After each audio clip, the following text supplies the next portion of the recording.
Hi, my name is Ada McClellan. I'm a student at NYU and I'm originally from Andover, Massachusetts. I moved here with the intent of expanding my writing abilities, my video and documentation abilities, and my people skills when it comes to creating journalistic content as someone who plans on declaring their major in journalism here. My mom is not originally from America. She's from Poland. She immigrated to America with her family when she was younger. And her family did come here for financial reasons with the hope that her father and her mother would be able to find careers here that would be more able to provide for a family with 3 daughters. Also, educational reasons, and also to leave a place that was going through a lot of political hardship and socioeconomic hardship, Poland. And I understand that my experience with migration is not completely parallel to my mother's. I'm making this choice for myself, and I have the privilege to make this choice. She did not. However, I do understand that it is my mother's perseverance at surface level answer, but her perseverance that has given me hope when it comes to making decisions to move, making choices to change my life, even without an understanding of what exactly is coming next. I think that this is why the play Waiting for Godot, Samuel Beckett's play Waiting for Godot, when I read it in my text and ideas class this year, struck me so deeply, because though I am not Vladimir or Estragon and I'm not suspended in some kind of absurdist space, I do deeply feel several moments of dialogue throughout the play. I was really shocked and just touched by the articulation of Vladimir and Estragon's experiences with waiting, and that they literally have no idea who Godot is, or what their encounter with Godot might entail, and by the ending of the play, the fact that we as an audience never meet Godot, and neither do Vladimir and Estragon. The entire play is about what it means to wait, and what waiting feels like. And initially when I read this, I was like, is this a play about life meaning nothing and about pointlessness? And I think that the play is about pointlessness, and it's more about absurdism than nihilism. And though being absurd and not having meaning does not initially have a positive connotation, we're able to assign it one when we reflect on the fact that we kind of don't know what's coming for us. And that is daunting, the same way it's daunting to Estragon and Vladimir, but it also is just a part of life. And that's why Waiting for Godot is so impactful, because it's just a reflection on the part of life that waiting is, and being suspended in space, and making do with the people around you and the activities you have for you. I chose to interview several of my peers here at NYU who also have immigrant parents, either one or both, and just reflect together on what it means to wait and what it means to not know what's coming, and this idea that we have a future and we've made a choice to pursue this future, even though we might have little to no idea on how it will come to fruition or what even will come to fruition. There is this faith that something is going to happen.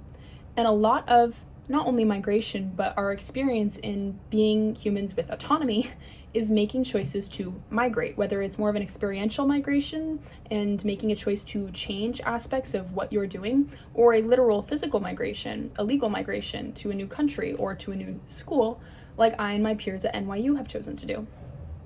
Throughout these interviews, I was looking to examine what exactly are we waiting for? Do we have a plan? And how do we gripe and cope with what it is to wait and the perpetual waiting that we are stuck in as people with dreams?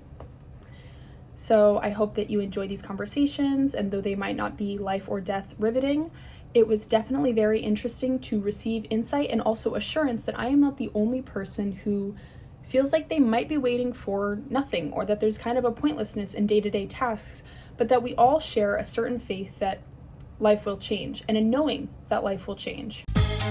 Okay, so I just want to start this out with a little bit of an introduction. So just tell us your name, your major, where you're from. Okay, my name's Olivia Zhang. I'm majoring in urban design and architecture studies at Cass, and I am from Toronto, Canada. My name is Marcel Pachadi. I am majoring in history. As of now, I'm pre-law. And I'm from Massachusetts. Well, my name's Zochi, and I major in business and political economy, and I'm kind of from all over the place. Tell us about that. Okay, so my mom is American, and my dad is fully Indian, and my mom worked for the Foreign Service up until recently, so my whole childhood was spent moving around places. I was born in India, lived there till I was 4, and then we moved to San Jose, California, lived there till I was 7, and then I moved to El Salvador until I was 10. We moved back to India. COVID hit India really badly, so my parents sent me to boarding school in Ohio, and they moved to Singapore. Yeah, okay. And did you do most of your schooling in Ohio? I did my entire high school there. And where are your parents from? My family's from Brazil. Well, my parents lived in Shanghai with my older brother until 2004, and that is when they immigrated there. And I grew up there. I was born in Toronto. And was there any particular reason that your family ended up in America or anything that drove that? Like, what's their story? Yeah, so one of the main reasons was because they wanted, to find jobs and to create, come to the job market in Canada. Yeah. And then another reason was that they really wanted another child. They really wanted a daughter, but at the time that they wanted another daughter, or, a daughter, the one-child policy was still active in China, so. I suppose that it's both. I suppose that it's basically just more opportunity. They wanted, my mom, for example, came here for college. Yeah. And then she stayed here and worked here. And did she meet your dad here? Yes, in New York. In New York? In New York, right here. You came to New York. You committed to NYU. Did you have any reasons why you decided to come to NYU? Yeah, well, I always knew that I really wanted to come to a big city for university. I grew up in Toronto, so obviously I was very used to, the urban, lifestyle. And I really enjoyed how it was so diverse in Toronto. And when I visited some other schools, it just felt kind of, out of place. So that's why I chose NYU. It's just a hot pot of all the different cultures and places together. Everyone is so unique. It's not just one specific cultures. It's all these different cultures blended together. I truly think it's the best city in the world. I guess it's part of my history. So there's kind of this draw to it. I always wanted to be in a big city, but there's something about New York that's it feels more ingrained into me than something like LA, even though I applied to colleges all around. Yeah. And are there any particular opportunities in New York, law-wise, English-wise, that you're looking for? Of course, it's a big city. Looking way in the future, if I wanted a federal clerkship, the best options are going to be here and in DC. Yeah. And also, less specifically, it's just so diverse, which was another thing that really brought me here. I think there's so many ideas, so many great intellectuals who have come from New York City. And what specifically about NYU and the academic opportunities you have here? I just think everyone is so ambitious. Everyone fights for what they have, and they're constantly striving to do more. And it's also in New York, you have endless opportunities right in front of you. You don't need to hop on a Zoom. You don't need to email all these people. You can go and meet professionals. You can put yourself out there. I think at NYU, a lot of people treat school as their extracurricular. They do school on the side, but they have so many ambitious passions, which is just really inspiring to be around. And how do you feel about some of the lack of specificity and the variety of options that you do have for the future? Is that daunting? Is that exciting? It's daunting because I don't really know what I want to do. However, I think that it is also exciting to be able to explore so many different options in such a big city with so many different people. And what specifically do you want to do career-wise, far in the future? I actually have no idea. I just hope that the network that NYU gives me, especially Stern, will help guide that, because everyone's willing to help. I think something that I didn't know about business school is I thought it would be a lot more innovative than it actually is. Sometimes it feels it's kind of banking school, people go into investment banking or they go into consulting, but there's not really a lot of space in between, or not a lot of direction or space for areas outside of those two. So it's kind of hard to figure out what to navigate if I don't necessarily want to do IB or consulting. Ideally I want to become an architect, but I'm still exploring that path. But I know I want to do something in design. with having that amount of space to find what you want to do and opportunities given to you through networking, do you feel excited? Do you feel scared? Like, describe that feeling. I feel really excited. I know there's a lot coming for me. It's just like the feeling of uncertainty. Uncertainty, especially because a lot of people, they won't, even if they are struggling with what they want to do in their life, they won't admit that to you, or they won't admit that to anyone, really. So it just feels like everybody has their set path. Yep. So it's like hard to not feel behind in like where you are and what your goals are. But it's just like important to remember that you're like, we're at NYU, we're doing our best, and that's all that really matters. And what comes to me, what's meant for me will find me eventually. Yeah, and are any parts of waiting for like your architecture degree and getting that done and ending up in the architecture world, are there parts of it that are uncertain when you think about the future, like things you don't know how they're going to go? Yeah, definitely. I mean, NYU doesn't offer a bachelor in architecture, so it does like slow down the process a little in terms of like getting to where I want. Not that if I had gone to a school with a bachelor of architecture, I wouldn't like do like still like a lot of schooling, but I think coming here I really had to like choose like what I wanted for myself, because I could have gone to other schools like with a 5-year program versus here where I'd have to do a 4-year program and then a grad school, like I would have to get a graduate degree, and I knew that coming in, so obviously I can't be like too disappointed about it, but I do find like at times struggling with that because NYU's architecture program is not very like structured, I guess. Yeah, and that's why I've been looking into like minoring in other design minors, such as like I want to do like digital art and like art and design at Steinhardt, but just looking into that. And what affirms your belief that what's meant for you will come to you? I don't know, it's just like faith. Have there been any other times in your life where you felt that? Just kind of applying to NYU in general. I was like, if it's meant for me, I'll get in. If it's not meant for me, I'm not going to take this like harshly. I got an early decision. I was like very lucky and blessed, and like this is the place for me. Like I knew I chose well. I couldn't see myself in genuinely any other college. Another reason I picked NYU is just everyone is very ambitious here, and I think everyone is very like passionate. Mm-hmm. I really didn't want to go to a school where it felt like people were just like being forced to be there. Yeah. And I think that there's something about being in New York City that this is something that most people here worked really hard for, and that they are continuing to work hard, and everyone has like beautiful projects that they're working on throughout their life. Are there parts of your future where it's like, I don't really know, but I know it will be okay? Like, what are some aspects of your future that kind of feel like that?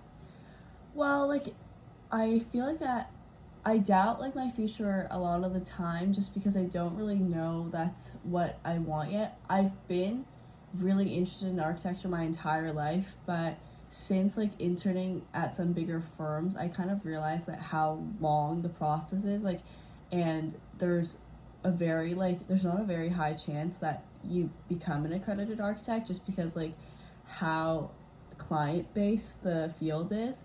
So I definitely feel like that a lot. I did want to become like just an independent artist throughout high school, but for my parents that was just a little unrealistic, so I'm still figuring it out. I think there are a lot of like fields I can go into in like the art and design like aspect, but I don't know. Yeah.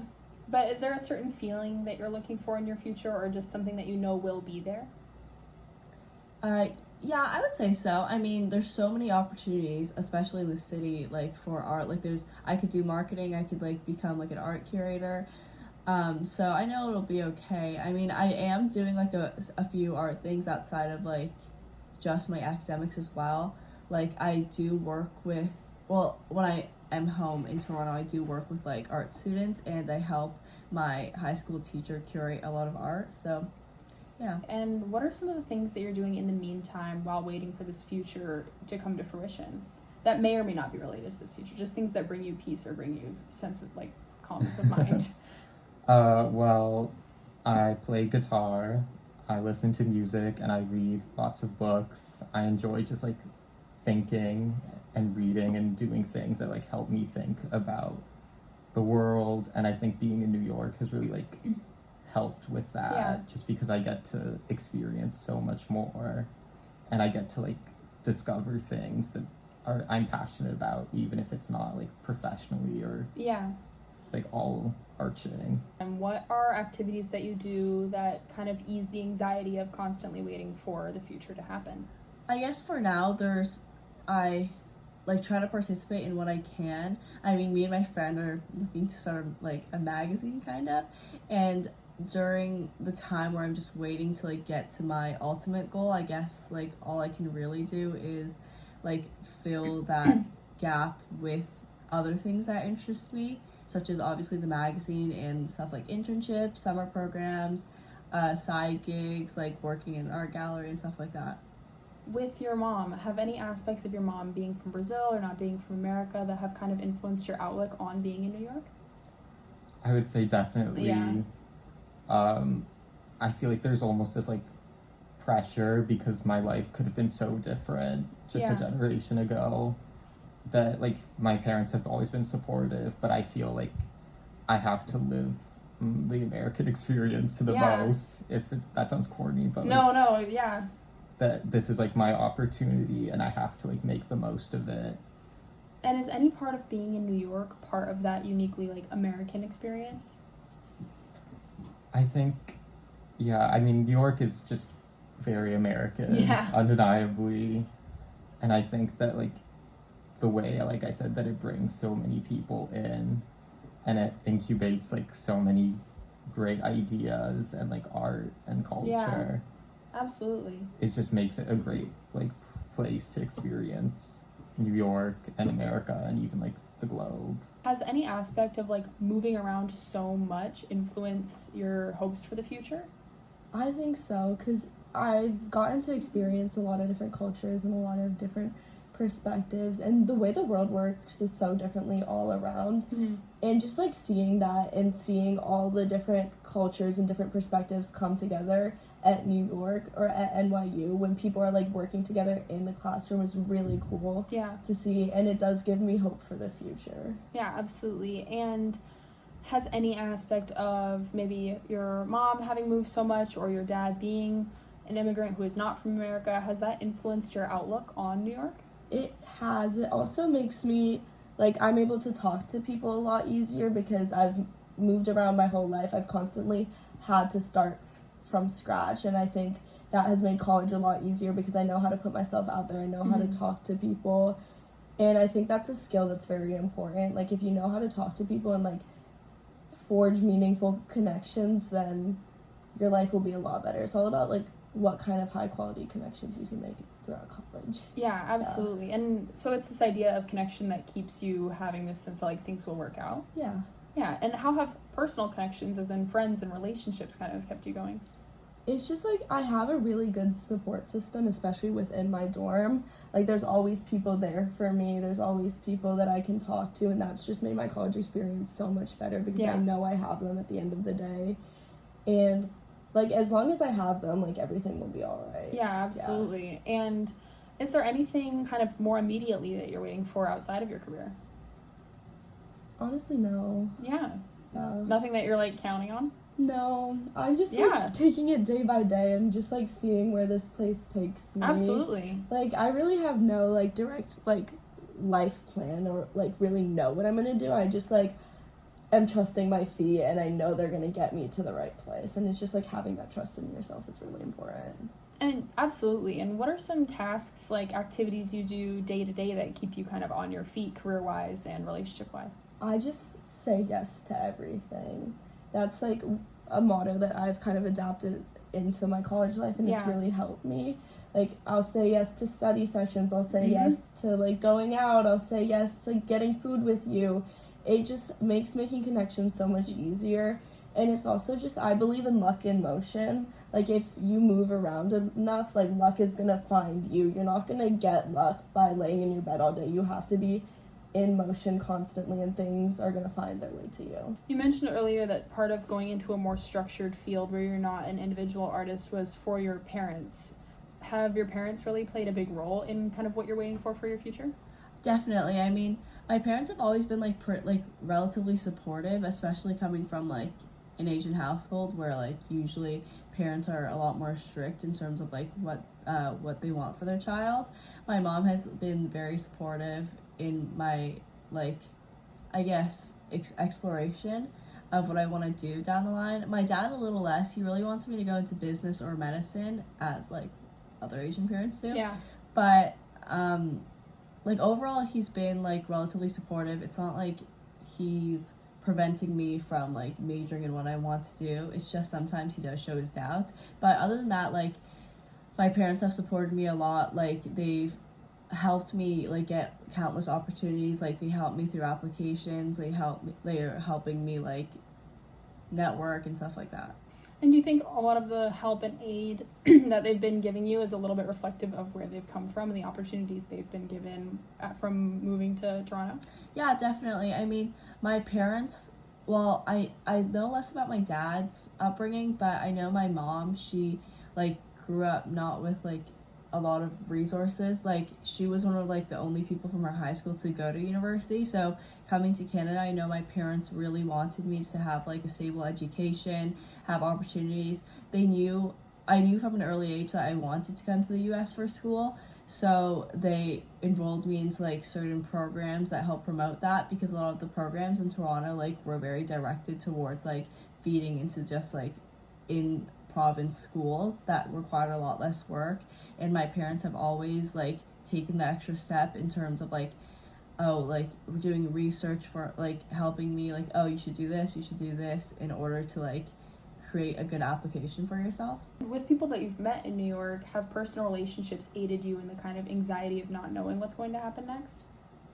I think definitely, because you realize that like despite everyone's passions, people don't know what like the end course of their life will be. Yeah. No one knows for sure. Yeah. But people still like are doing exciting things in spite of it, and people are still working hard towards like a future, towards the betterment of themselves, the betterment of their communities. Yeah, in a way that's really inspiring. When you mentioned like working on magazines with friends, where do friendships and relationships come into play while like in the process of letting your future happen? Like how have those been a crutch or aided you or been something for you? Yeah, well, going into like NYU's architecture program, I wasn't like super sure, just because I knew it wasn't super structured or a big major at NYU. But since taking a lot more like architecture specific classes, I have made friends that have like really similar interests as me, and they also have like a lot of the same doubts just because of like the structure of the program that we're in. But together we have like created like study plans and like found classes that we think would align more with our interests. And yeah, it's nice like going through the process, like knowing that you're not the only one with the same with the struggle. Currently, right now, aside from school, aside from anything academic or future wise, is there something that you're waiting for to happen immediately, even if it's just like I'm waiting for like to find the best whatever to eat, or I'm waiting for such and such relationship? Yeah, I do think that a lot. I feel like these these small goals pop up in my head, like if not like daily, then definitely like weekly. Like I do have goals. Like I'm a very spontaneous person, so I come up with a lot of like different goals for myself. Whether I achieve them is a different story. Yeah. But yeah, I do definitely. Like even the thing with the magazine, like it was a very spontaneous idea, but I'm confident I can see through it. Yeah, oh, okay. Thank you so much. Upon reflecting on these interviews, I am, like I mentioned earlier, very reassured that I am not the only one in this experience. And I think that when it comes to migration, whether it is experiential, or physical, or legal, we are with other people. And Waiting for Godot kind of sets up this very real fact that we are always going to have someone next to us, whether they are warm, whether they are cold, whether they're friends, family, or a stranger. There is someone next to you in this very human experience that is waiting for something to happen. We are all waiting for something to happen, whether it is conscious or not, or whether we call it waiting, whether we call it chasing. There's something that's going to happen, and we don't know what it is. But in order for it to happen, we have to make changes. We have to make moves. And this all kind of is encompassed by this, what can be an umbrella word, migration, a migration of thought, a migration of person. And speaking to my peers about this just made me realize more that I am not alone. And I really do hope that these conversations become more open about how we don't have set ideas about our future completely, even though, say you prepared as much as some of the people interviewed have, and we have all these plans for internships and for jobs and support around us, there will always be something that we don't know. We don't know where it's going to go. We cannot guarantee that these things are going to happen. However, it is the process of waiting where we learn more about what could happen, more about what we can do to prepare for it. And I know that the phrase, oh, it's all about the journey, is very surface level and very cliched out. But it is these deeper nuances presented in Waiting for Godot that it is a fact that the journey exists that is more important to note. Thank you so much, and I really do hope that these interviews maybe had you feeling as seen as I did.